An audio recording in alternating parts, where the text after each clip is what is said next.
Est-ce que tu peux vraiment avoir des résultats visibles en l'espace de quelques mois à la salle? Alors c'est une question que beaucoup de personnes se posent, surtout dans notre génération où tout doit aller super vite. Et donc, pour ceux qui me connaissent, la salle de sport fait partie de ma vie depuis quelques années.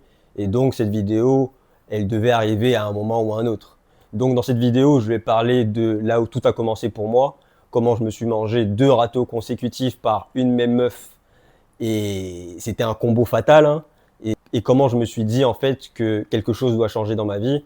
Donc je vais parler de ça, je vais parler de la nutrition, des blessures, des différents programmes que j'ai testés et finalement aussi parler de la discipline qu'on doit avoir et répondre à cette question-là. Est-ce que c'est possible d'avoir des résultats en l'espace de quelques semaines? Alors accroche-toi bien et on embarque pour ce voyage. Donc avant de commencer la vidéo, n'oublie pas de t'abonner à ma page YouTube ou sur ma page Instagram ou les deux si t'es un bon et de liker cette vidéo si tu kiffes le contenu. C'est parti. Donc tout commence avec cette meuf là dont je tairai le nom parce que vas-y on va pas lui faire de la pub.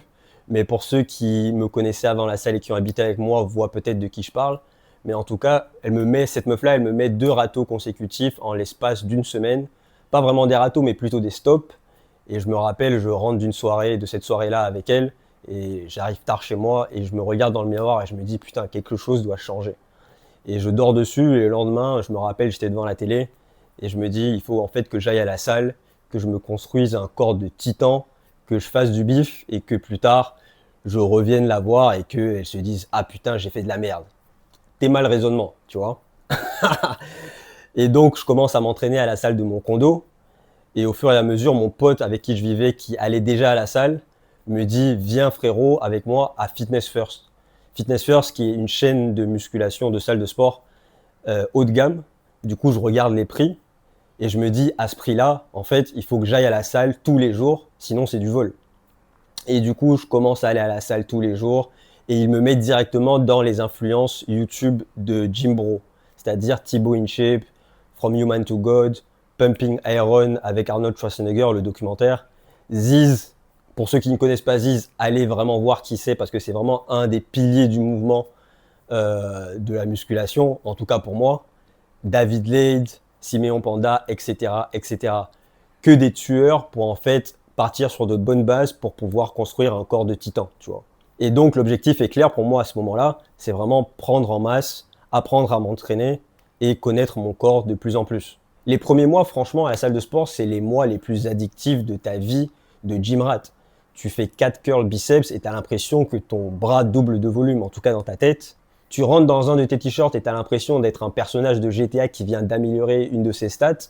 Et pendant les 4 premiers mois, je me mange vraiment des compliments tous les jours. Parce qu'à l'époque, je suis en école de commerce et les gens qui me connaissaient de la première année avec mon corps de lâche, ils me voient arriver en deuxième année avec un corps qui commence à se construire.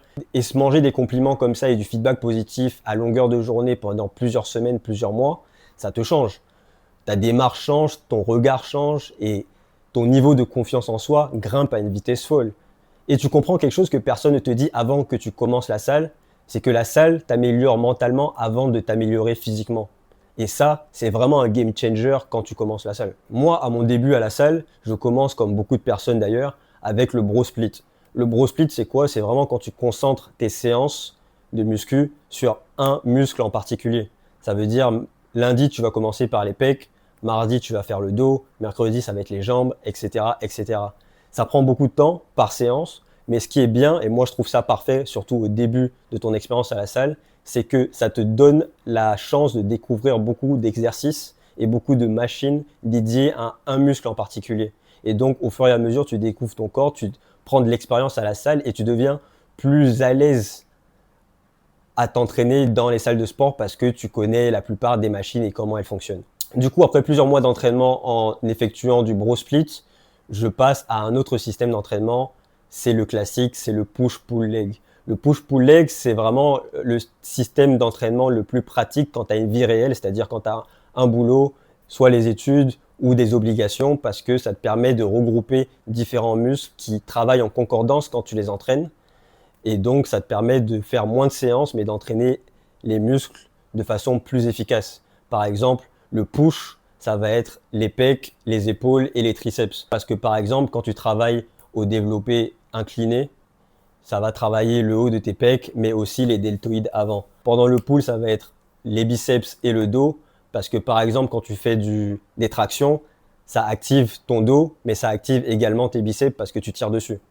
Et enfin, ça va être les jambes avec le classique squat, presse et développé roumain pour moi parce que j'aimais bien ça.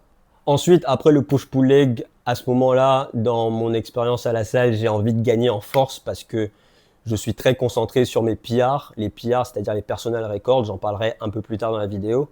Mais à ce moment-là, du coup, je veux gagner en force. Et donc, ce que je fais, c'est je commence un nouveau programme, c'est-à-dire le German Volume Training, GVT. Le German Volume Training, je le découvre en regardant des vidéos de Jeff Nippard, SO Jeff Nippard, qui est un YouTuber qui mêle la science à la salle de sport et à la prise musculaire. Et du coup, j'achète ou je tombe dessus, je sais plus comment, sur son programme d'entraînement pour le German Volume Training. Le German Volume Training, c'est 10 sets de 10 répétitions avec un poids pas très lourd et très peu de temps de récupération. Tu finis en sueur comme un porc. Mais ce qui est cool, c'est que tu gagnes vraiment en force. Le problème, c'est que tu es KO pour le reste de la journée. Donc, si tu as des obligations ou un vrai travail et que tu dois être concentré, c'est pas l'idéal.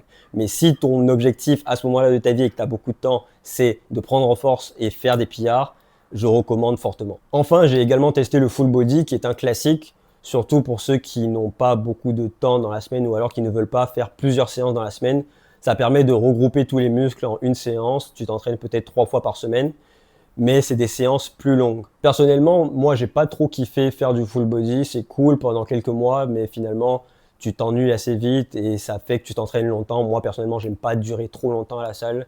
J'aime aller à la salle, m'entraîner rapidement et passer à autre chose, rentrer chez moi. Ensuite, pour revenir aux PR, c'est-à-dire les personal records, il y a eu un moment de ma vie de gym bro où j'étais vraiment obsédé par les PR. Quand on parle de PR, on parle de personal records sur 3 exercices en particulier. Ce sont les compound movements. Quand on parle de compound movement, on parle de squat, on parle de bench et on parle de deadlift. Donc moi, pour ma taille et mon poids, à l'époque, je faisais 1m70 pour mon pic de poids, c'était environ 70 kg. Et donc, j'étais obsédé par les PR. Chaque semaine, il fallait taper plus lourd, être plus fort. Pour le squat, je suis monté au maximum à 120 kg, si je me trompe pas, en low bar, parce que quand tu fais du squat, tu peux faire high bar, c'est-à-dire vraiment sur les trapèzes, pratiquement sur les trapèzes, la barre, ou alors quand tu fais du low bar, tu la descends plus sur les omoplates et tu te penches un peu plus.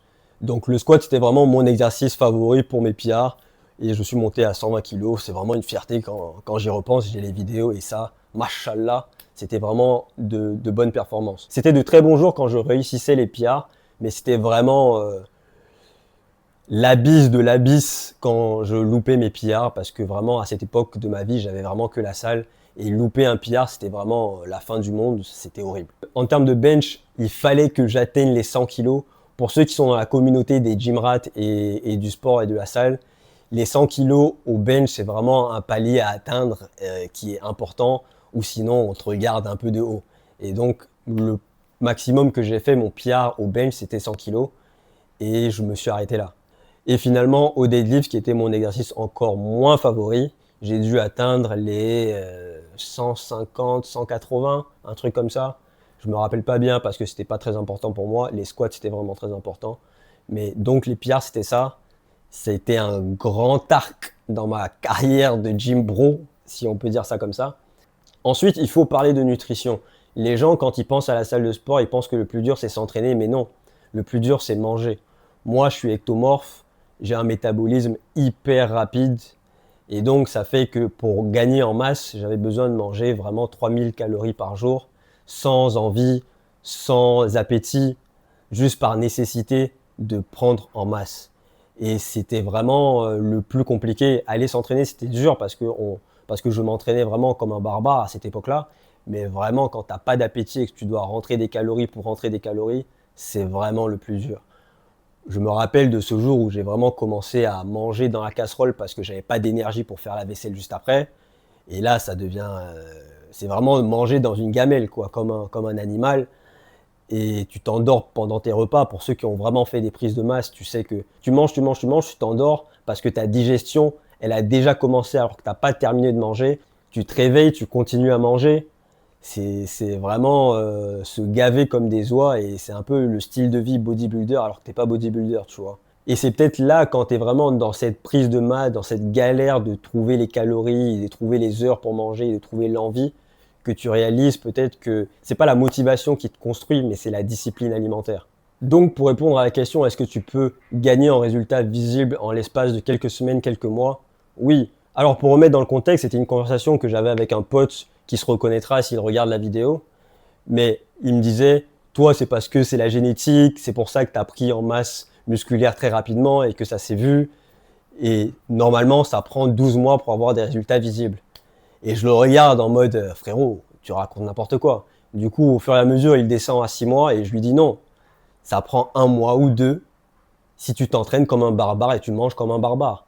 C'est-à-dire, si tu t'entraînes à la salle pendant 1h30, tu t'entraînes 6 fois par semaine, tu manges correctement, tu dors correctement et tu es constant et tu es discipliné, alors tes épaules vont sortir, ton dos va se dessiner, tes bras vont gonfler et les gens le remarqueront avant toi, en l'espace d'1 mois ou 2. Mais le problème, c'est quoi? C'est que beaucoup de gens voient les résultats, mais pas le travail qu'il y a derrière. C'est extrêmement dur, c'est extrêmement chronophage.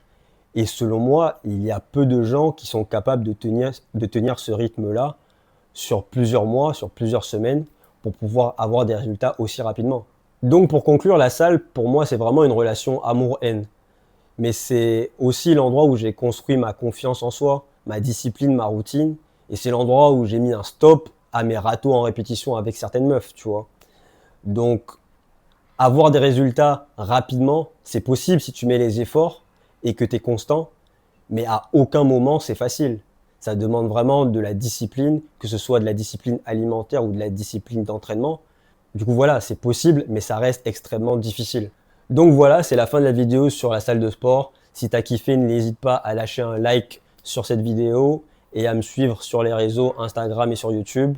Et on se retrouve, Inch'Allah, pour la prochaine vidéo, peut-être la semaine prochaine. Et on se dit ciao.